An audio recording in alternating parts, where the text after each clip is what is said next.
The house had always been a bit of a fixer-upper, but it was my dream home. A charming 2-story Victorian nestled in a quiet neighborhood. It had character and history, and I fell in love with it the moment I stepped inside. Little did I know that my dream home would soon become a living nightmare, and the terror that would grip me would be unlike anything I'd ever experienced. It all started innocently enough. I moved in, eager to make the house my own. It was an older home with creaky wooden floors and a sense of history that hung in the air. I had always loved the idea of living in a house with a story to tell. What I didn't anticipate was becoming part of a story that would haunt me for the rest of my life. The first sign that something was amiss came in the form of subtle noises, faint shuffling sounds that I could barely hear. At first, I dismissed them as the typical creaks and groans of an old house. But as days turned into weeks, the noises became more distinct, more deliberate. I would hear footsteps above me, soft but unmistakable, as if someone were walking around in the attic. I would stand frozen in the middle of the living room, straining to listen, trying to convince myself that it was just my imagination playing tricks on me. But deep down, I knew something was wrong. One evening, as I lay in bed, I heard it again, the unmistakable sound of footsteps directly above me. My heart pounded in my chest as I realized that the attic was directly above my bedroom. Fear gripped me, and I knew I had to investigate. With trembling hands, I retrieved a flashlight from my nightstand and cautiously made my way to the attic door in the hallway. I climbed the narrow stairs, the wooden steps groaning beneath my weight. The attic was dimly lit, illuminated only by the moonlight streaming in through a small window. As I scanned the attic, my flashlight beam fell on a tattered old chair, dozens of old baby dolls with missing eyes and limbs. It was clear that someone had been living up here, and the realization sent a shock of terror through me. I called the police immediately, my voice shaking as I reported the intruder in my attic. They arrived quickly, their flashlights cutting through the darkness as they combed through the space. But to my horror, they found no one. I told them about all the creepy baby dolls, but they couldn't find any. I felt like I was losing my mind. I know what I saw. The police assured me that it was likely just a homeless person seeking shelter, and they promised to increase patrols in the area. But I couldn't shake the feeling that something more sinister was at play.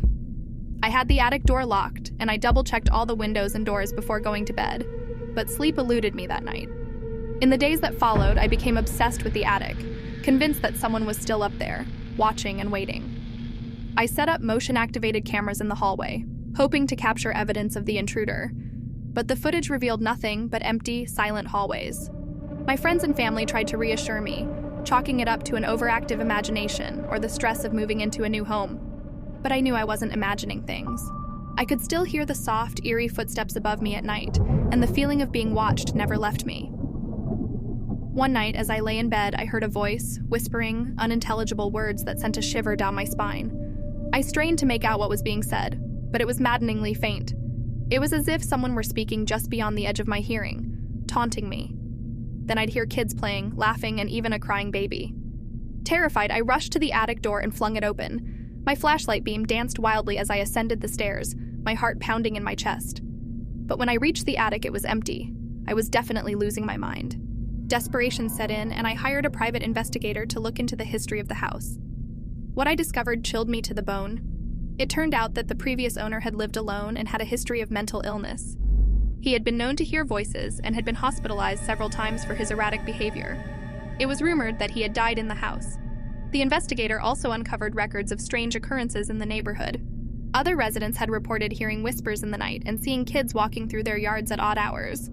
Some even claimed to have heard a crying baby coming from my house despite the fact that I lived alone. I felt a growing sense of dread, as if the house itself were cursed. But I couldn't bring myself to leave. I had invested so much in the house, and I refused to let fear drive me away. As the weeks turned into months, the footsteps in the attic grew louder and more frequent. The whispers in the night became more distinct, and I could swear I heard my name being called in a haunting, otherworldly voice. One evening, as I was preparing dinner in the kitchen, I felt a sudden gust of cold air.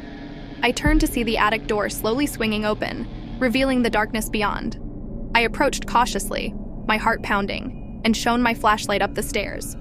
There, at the top of the stairs, stood a figure, a shadowy, indistinct form that sent a chill down my spine. I gasped, paralyzed with fear, as the figure slowly descended the stairs, one deliberate step at a time. I stumbled backward, my heart racing, and ran for the front door. I knew I had to get out of the house to escape the malevolent presence that had taken hold of it. As I burst outside, I could still hear the footsteps in the attic, echoing in the night. I never returned to that house, leaving behind all my belongings and the life I had built there. I couldn't escape the feeling that the house itself was cursed, that it was a portal to something dark and malevolent. I moved far away, trying to put the horror of that house behind me. To this day, I can't forget the terror of those nights, the feeling of being watched, and the haunting whispers that still linger in my nightmares. I'll never know who or what was living in the attic, but I know that some mysteries are better left unsolved, and some houses should never be called home.